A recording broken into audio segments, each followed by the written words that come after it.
ಜನರ ಬಗ್ಗೆ ಅವರಿಗೆ ಇದ್ದ ವಿಶ್ವಾಸ ಯಾವ ಮಟ್ಟಕ್ಕಿತ್ತು ಅಂತಂದ್ರೆ, ಇವತ್ತು ದಲಿತರಿಗಾಗಿ ಹೋರಾಟ ಮಾಡಿದ್ದಾರೆ ಅವರು, ಇಲ್ಲ ಅಂತಲ್ಲ. ಯಾಕೆಂದ್ರೆ ಅಸ್ಪೃಶ್ಯತೆಯ ವಿರುದ್ಧ ಅವರ ಹೋರಾಟ ಇತ್ತು. ಇವತ್ತಿಗೂ ಕೂಡ ಅಸ್ಪೃಶ್ಯತೆ ಅನ್ನೋದು ದೇಶದಲ್ಲಿ ಹೋಗಿಲ್ಲ. ಬಿಳಿ ಬಿಳಿ ಬಟ್ಟೆ ಹಾಕಿದ್ದೀವಿ ನಾವು, ಎಲ್ಲರೂ ನಮ್ಮ ಜೊತೆಯಲ್ಲಿ ಬಿಳಿ. ನಮಗಿಂತ ಈಗ ಎಷ್ಟೋ ಜನರು ಕೆಲವರು ಜಾತಿ ಮಾಡಲ್ಲ, ನಾವು ಇಲ್ಲದ್ದನ್ನು ಹೇಳಬಾರ್ದು. ಕೆಲವರು ಜಾತಿ ಮಾಡಲ್ಲ, ಕೆಲವರು ಜಾತಿ ಬಿಟ್ಟು ಬದುಕೋದೇ ಇಲ್ಲ. ಜಾತಿ ಬಿಟ್ಟು ಬದುಕೋದೇ ಇಲ್ಲ ಅವ್ರಿಗೆ ಜಾತಿನೇ ಪ್ರೀತಿಗಿಂತ ಜಾತಿ ಮುಖ್ಯ ಅವ್ರಿಗೆ. ಅನೇಕರು ಪ್ರೀತಿ ಮಾಡಿ ಮದುವೆ ಆಗ್ಬಿಡೋರು. ಈಗ ಆ ಪ್ರೀತಿಗಿಂತ ಜಾತಿಯೇ ಮುಖ್ಯ ಆಗ್ಬಿಟ್ಟಿದೆ ಕೆಲವರಿಗೆ. ಆದ್ರೆ ಬಾಬಾ ಸಾಹೇಬ್ ಅಂಬೇಡ್ಕರ್ ಅವರು ಅದರ ವಿರುದ್ಧವಾಗಿ ಕೂಡ ಹೋರಾಟ ಮಾಡಿದ್ರು. ಯಾಕೆ? ಅದು ಜಾತಿ, ಈ ಜಾತಿಗೆ ಅಂತಲ್ಲ, ಅದು ದೇಶಕ್ಕೆ ಅಂಟಿದ ಪಿಡುಗು.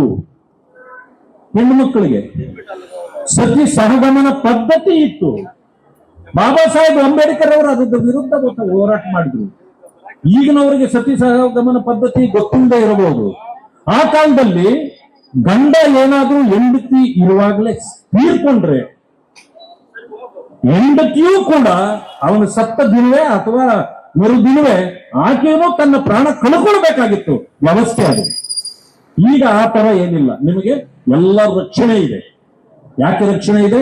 ಬಾಬಾ ಸಾಹೇಬ್ ಅಂಬೇಡ್ಕರ್ ಅವರು ಕೊಟ್ಟಿರ್ತಕ್ಕಂಥ ಸಂವಿಧಾನದ ಕಾರಣದಿಂದಾಗಿ. ಆದ್ರಿಂದ ನಾನು ಹೆಚ್ಚು ಹೇಳೋದಿಲ್ಲ. ಯಾರು ಜಾತಿ ಈ ಭೇದಗಳನ್ನ ಮಾಡೋದನ್ನ ನಾವು ಬಿಡಬೇಕು. ಜಾತಿಯಿಂದ ಈ ದೇಶ ಉದ್ಧಾರ ಆಗ್ತಾ ಇಲ್ಲ. ಇವತ್ತು ಜಾತಿಗಳಿಲ್ಲದೆ ಇದ್ದಿದ್ರೆ, ನಾವೆಲ್ಲ ಒಗ್ಗಟ್ಟಾಗಿದ್ದಿದ್ರೆ ನಮ್ಮನ್ನ ಮುಟ್ಟಲಿಕ್ಕೆ ಯಾರಿಂದಲೂ ಸಾಧ್ಯ ಆಗ್ತಾ ಇರಲಿಲ್ಲ ಈ ದೇಶವನ್ನ. ಆದ್ರೂ ಕೂಡ ಈಗಲೂ ನಾವು ಸಶಕ್ತ ಇದ್ದೇವೆ, ಶಕ್ತಿಯುತವಾಗಿದ್ದೇವೆ, ದೇಶ ಕಟ್ತಾ ಇದ್ದೇವೆ. ಆದ್ರೆ ಜಾತಿ ಒಂದನ್ನ ಮರೆತು ನೋಡಿ, ಇನ್ನಷ್ಟು ಶಕ್ತಿ ಬರ್ತದೆ, ಶಕ್ತಿಯುತವಾಗಿ ನಾವು ಬೆಳೀತೇವೆ. ಆದ್ರೆ ಬಂಧುಗಳೇ, ನಾನು ಹೇಳ್ತಕ್ಕಂಥದ್ದು ಈ ಅಸ್ಪೃಶ್ಯತೆ ಇದೆಯಲ್ಲ, ನಾನು ಬಹಳ ಕಡೆ ಹೇಳಿದ್ದೇನೆ ಮಾತನ್ನ. ಅದು ನೋವಿನ ಸಂಗತಿ. ಯಾಕೆ ಅಂತಂದ್ರೆ, ನಮ್ಮ ಇದನ್ನು ನೋಡಿರ್ಬಹುದು ನೀವು ವಿಡಿಯೋಗಳೆಲ್ಲ. ಅಸ್ಪೃಶ್ಯತೆ ನನ್ನನ್ನು ಕಾಡಿತ್ತು, ಬಿಡ್ಲಿಲ್ಲ. ನಾನು ಒಂದು 10-11 ವರ್ಷದ ಹುಡುಗ ಇದ್ದೆ. ನಮ್ಮ ತಂದೆಯವರು ಏನ್ ಮಾಡ್ತಿದ್ರು, ಹೇರ್ ಕಟ್ ಮಾಡ್ಬೇಕಾಗಿತ್ತು, ಯಾರು ಮಾಡ್ತಾ ಇರ್ಲಿಲ್ಲ ನಮ್ಗೆ. ಹಳ್ಳಿಗೆ ಒಬ್ಬ ಬರ್ತಿದ್ದ, 3 ತಿಂಗಳು 4 ತಿಂಗಳು 6 ತಿಂಗಳಿಗೂ ಬಂದ್ಬಿಡ್ತಿದ್ದ.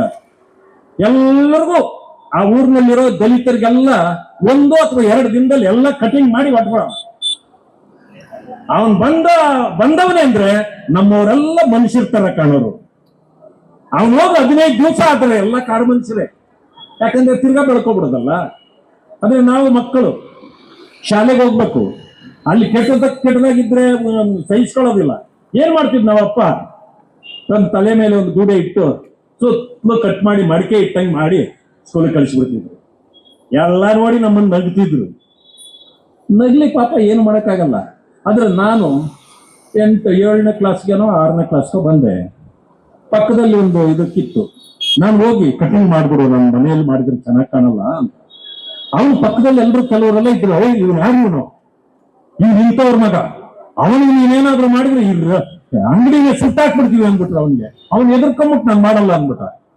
ನನಗೆ ನೋವಾಯ್ತು. ಮನೆಗೆ ಬಂದೆ, ತೀರ್ಮಾನ ತಗೊಂಡೆ, ನನ್ನ ಜೀವನದಲ್ಲಿ ಯಾವುದೇ ಶೇವಿಂಗ್ ಶಾಪ್ ಇವತ್ತಿಂದ ಹೋಗ್ಬಾರ್ದು ಅಂತ ತೀರ್ಮಾನ ತಗೊಂಡೆ. ಇವತ್ತಿಗೂ ಕಟಿಂಗು ಶೇವಿಂಗು ನಾನೇ ಮಾಡ್ಕೊತೀನಿ. ನನಗೇನು ಬೇಸರ, ನೋವಿಲ್ಲ. ಅಂದ್ರೆ ಅದರ ಅರ್ಥ ಏನು? ಅಸ್ಪೃಶ್ಯತೆ ಮನುಷ್ಯನನ್ನ ಹೇಗೆ ಮಾಡುತ್ತೆ ಅಂತ.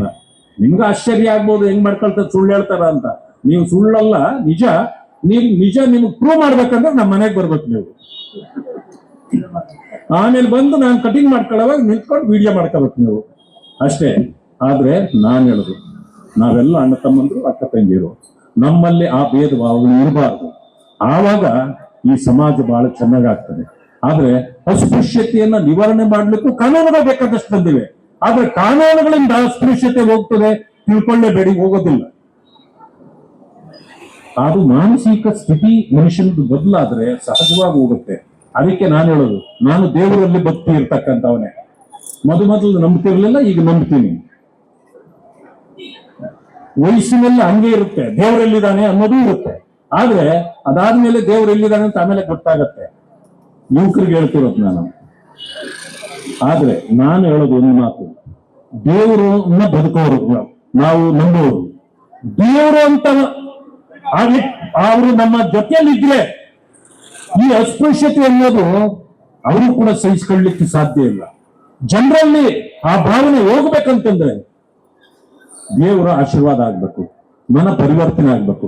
ಅಷ್ಟಕ್ಕೂ ಆಗ್ಲಿಲ್ಲ ಅಂದ್ರೆ ದೇವರಲ್ಲಿ ನಾನು ಪ್ರಾರ್ಥನೆ ಮಾಡ್ತೇನೆ, ಮುಂದಿನ ಜನ್ಮ ಅಂತ ಏನಾದ್ರೂ ಇದ್ರೆ ಯಾರ್ಯಾರು ಅಸ್ಪೃಶ್ಯತೆಯನ್ನ ಆಚರಣೆ ಮಾಡ್ತಾರೋ, ಜಾತಿ ಭೇದಗಳನ್ನು ಮಾಡ್ತಾರೋ ಅವರನ್ನ ದಲಿತರಾಗಿ ಒಂದ್ಸಾರಿ ಹುಟ್ಟಿಸ್ಬಿಡಪ್ಪ ಅಂತ ಅಷ್ಟೇ ನಾನು ಕೇಳ್ಕೊಂಡು ನನಗೆ ಅವಕಾಶ ಕೊಟ್ಟಿದ್ದಕ್ಕೆ ತಮ್ಮೆಲ್ಲರಿಗೂ ವಂದಿಸಿ ನನ್ನ ಮಾತುಗಳನ್ನು ಮುಕ್ತಾಯ ಮಾಡ್ತೇನೆ. ನಮಸ್ಕಾರ. ಜೈ ಹಿಂದ್.